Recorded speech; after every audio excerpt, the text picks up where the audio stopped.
video. Hello everyone, in this video I'm going to show you how to remove payment method in Binance. So for you to be able to remove your payment method, you have to open your Binance app on your phone.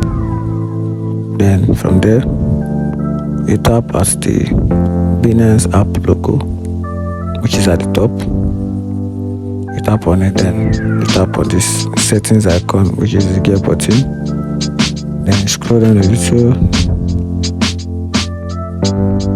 You scroll down a little, then you tap on payment method. So for you to be able to remove it, you have to tap on the added payment option, which is P2P payment method added. So you tap on it. Then it's going to reveal the list of payment options which you have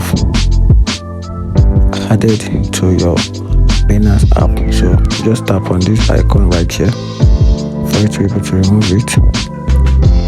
Then you tap on this delete button at the top here. Then you can simply delete. And just try and refresh it. You can see payment method has been successfully removed. And that is how to remove payment method in Binance. If you find the video helpful, like and follow for more. Thank you.